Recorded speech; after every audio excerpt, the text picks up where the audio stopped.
Sempre m'han agradat les coses joves, fresques, brillants, que siguin actuals, que m'ho facin passar bé, amb un toc sutil. Que pugui compartir. I 100% d'equip. Xarel·lo Penedès. Penedès, l'origen del nostre vi.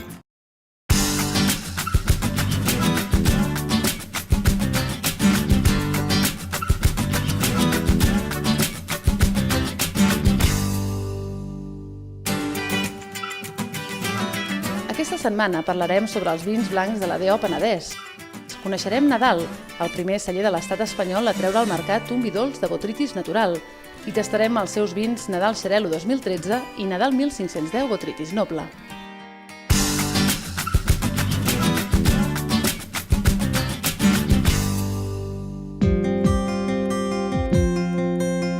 La denominació d'origen penedès és reconeguda arreu del món per la seva qualitat en l'elaboració de vins blancs. Combina una oferta de vins elaborats amb les varietats tradicionals Xarel·lo, Macabeu i Parellada, amb altres que amb els anys s'han aclimatat amb èxit, com el Chardonnay, el Riesling o el Sauvignon Blanc. Les clàssiques del Penedès han sigut el Macabeu, el Xarel·lo i la Parellada. I tenim en el cas del Macabeu, que ens dona uns aromes més de fruita, un vi més fresc. Després tenim el Xarel·lo, que són varietats que també permeten més graduació, tenen una molt bona acidesa, per tant ens permeten vins més corpulents, més estructura, més capacitat d'envellir. I després tenim la Parellada, que també varia molt en funció de la zona del Penedès, però especialment les zones altes són vins que no tenen molta graduació, però tenen bona acidesa, molt bona frescor, molt fàcils de beure, jo diria vins molt de moda. Els vins blancs del Penedès ofereixen una riquesa aromàtica durant tot el període de joventut, amb una textura suau i un bon equilibri entre acidesa i alcohol. És un vi blanc, fresc, aromàtic, molt fàcil de prendre. Aquest seria l'estàndard bàsic del Penedès, tot i que també trobem una gran complexitat de vins. Cada vegada els vins blancs, les tècniques d'elaboració han anat millorant i som capaços de fer també vins ben estructurats. Però el clàssic seria un gran vi àcid, fresc, fàcil. Una de les varietats pròpia de la zona del Penedès és el Xarel·lo, amb la que es poden elaborar diferents tipus de vi. El Xarel·lo és una varietat que aquí al Penedès n'hi ha molt, amb extensió de les més cultivades, i és un vi molt versàtil que ens permet fer molts tipus de vi diferents amb garantia d'èxit. Tradicionalment al Penedès s'hi han elaborat grans vins blancs secs i afruitats de Xarel·lo. En els últims anys, però, els viticultors també ofereixen blancs de fermentació en bota o de criança, que permeten descobrir el gran potencial d'aquesta varietat. Hi va haver un moment en què vam definir què era o quines característiques comuns trobàvem amb el Xarel·lo del Penedès. I clar, es van posar tota una sèrie de xarel·los de diferents alçades, diferents verificacions, però a veure quin denominador comú tenia els xarel·los. I el que sí que vam trobar és que hi havia dos grans blocs, un perfil de xarel·los més joves, amb aquests aromes més frescos, que eren fermentats amb acid inoxidable i donaven aquest toc més de fruita. I després hi havia un segon bloc en què mantenia molt bé aquesta acidesa i la sedositat, però la criança una miqueta polia totes aquestes puntes i apareixien també unes notes més d'herba seca, de camamilla, de notes de fonoll. Per tant, el ventall aquí s'obre moltíssim.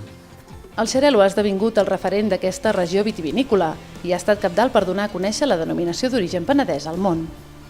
Realment, com a Xarel·lo, i on jo diria a nivell mundial es coneix, és el Penedès. Jo crec que el Xarel·lo ha ajudat és la bandera del Penedès, ha ajudat a ubicar el Penedès i sembla que es pot fer una molt bona feina, pel que et deia, perquè ens donen molts recursos.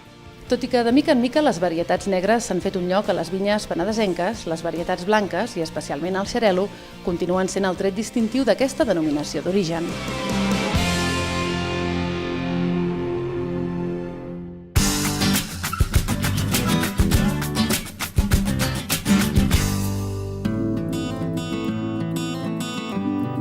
Al Pla del Penedès hi trobem un celler amb molts anys d'història, un negoci familiar que ha estat capaç d'evolucionar de generació en generació, mantenint l'equilibri entre tradició i modernitat. La finca Can Nadal de la Boadella va ser fundada a principis del segle XVI i des d'aleshores no s'hi ha deixat de conrear vinya i elaborar vi. Aquí precisament estem on hi havia la facina, que els avantpassats meus o del meu avi, en aquella època el que feien és del raïm, elaboraven vi i aquest vi el destil·laven i venien a esperit. I el gran punt d'inflexió que provoca un canvi de model de negoci és amb l'època de Ramon Nadal Giró, el meu avi, a finals del 38 de la Guerra Civil, ens arrenquen la meitat de la finca i això el que provoca, ell era una persona inquieta, que es documenti, que viatgi a França i se n'acaba donant que la nostra finca, aquestes 100 hectàrees de la finca Nadal de la Boadella, és una gran terra i té les condicions idònies per elaborar grans caves de llarga criança.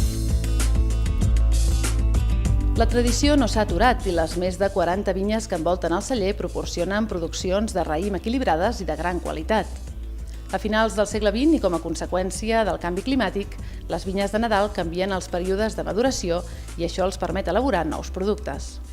A partir del canvi climàtic comencem a treballar per incorporar, degut a la major maduració del raïm per un clima més sec i més càlid, elaborem de la collita de 1998 el nostre vi blanc sec, només n'elaborem un, que inicialment va ser Macabeu Xarel·lo, després va passar l'any 2009 a ser Xarel·lo exclusivament i el 2011 ens van atorgar la medalla de platí al millor Xarel·lo de la denominació d'origen Penedès. La innovació també juga un paper clau en el projecte de Nadal. Van ser el primer celler de l'estat espanyol a treure al mercat un vi dolç de botrytis natural, el Nadal 1510 Botrytis Noble. Aquí en aquesta finca Nadal ha sigut pioner, ha sigut el primer celler d'Espanya en elaborar un vi blanc dolç a partir de raïm sobremadurat pel fong botrytis. A principis d'octubre s'implanta aquest fong, que el que fa és que transforma la pell d'impermeable en permeable i al ser la pell permeable s'evapora aigua del gra de raïm i això permet concentrar tot el component del gra de raïm, donant-nos una dolçor natural al moment de la collita, el doble de lo habitual. Des de fa uns anys, Nadal ha apostat fort per l'enoturisme, amb un ampli ventall d'activitats com passeig amb carro entre vinyes, maridatges i activitats per a empreses.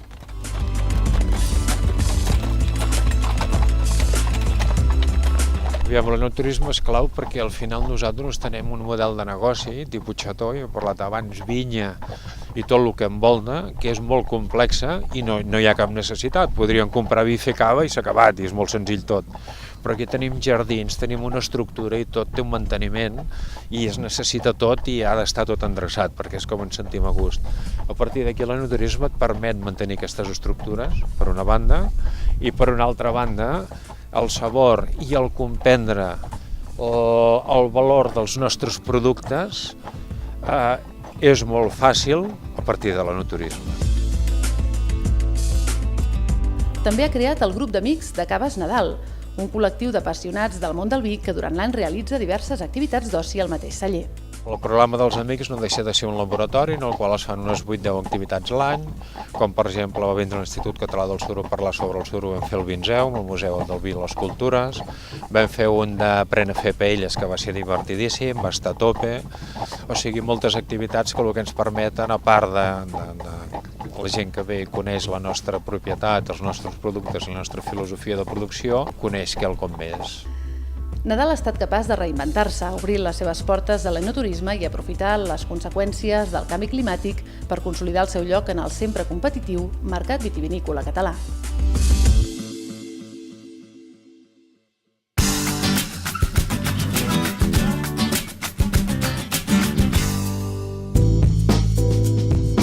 Avui tastarem els vins Nadal Xarel·lo 2013 i Nadal 1510 Botrytis Noble. El Nadal Xarel·lo 2013 és un vi blanc, sec, jove, molt saborós i fresc, que destaca per la seva persistència en boca.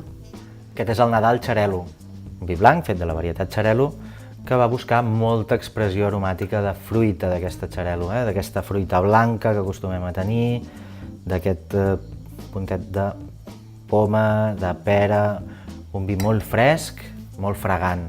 En l'aspecte visual, un groc pàl·lid, amb un rivet grisós, de nota joventut, comportament amb copa bastant àgil, ens trobarem un vi jove i fresc.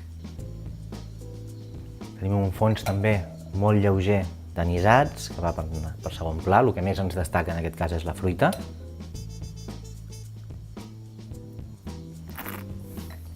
Un atac fresc, lleugeresa i molta expressió també en boca d'aquesta fruita. La sensació no de sucre, però sí d'una dolçor de fruita madura. D'aquesta, una altra vegada, d'aquesta poma madura i d'aquesta pera, sobretot.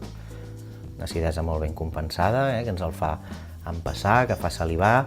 Estem davant d'un vi que ens acompanyarà molt bé plats de closques, copinyes, cloïsses, ostres també, que sabeu que amb el xarel·lo li queden molt bé. I, sobretot, estem davant d'un vi molt, molt fresc.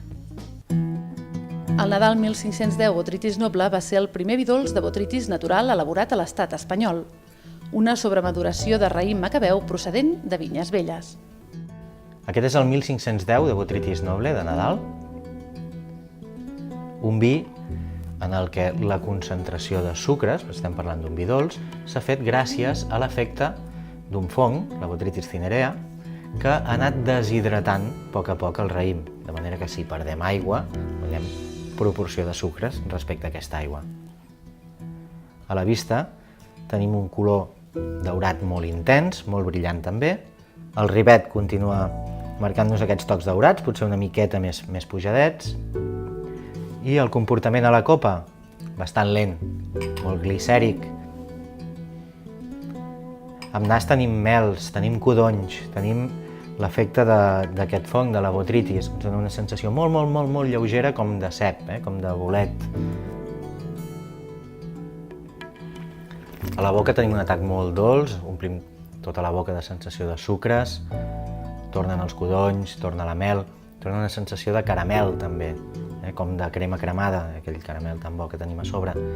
I un cop l'empassem, notem com comencem a salivar una altra vegada. Això és l'efecte d'aquesta acidesa molt ben compensada amb aquests sucres. I en resum, tot i que seria un vi que normalment associem a les postres, us animo a que el feu servir també com a aperitiu o fins i tot, com que ja tenim sucre i ja ens alimentarà i ens donarà energia, l'acompanyeu de 4 fruits secs per fer una miqueta de berenar a la tarda. La setmana vinent parlarem sobre la integració paisatgística dels cellers. Coneixerem Llopart, un dels cellers més antics del Penedès, i tastarem els seus vins, Clos dels Fòssils i Castell de Subirats.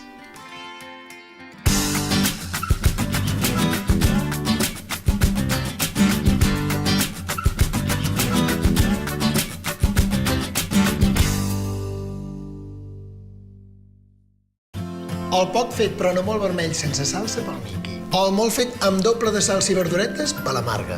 I el tallat per la meitat ni molt ni poc fet sense sal, sense pebre, amb unes gotes de balsami per l'Eli. Per sort amb el vi, tots ja estem d'acord. Penedès, Penedès, l'origen del nostre vi.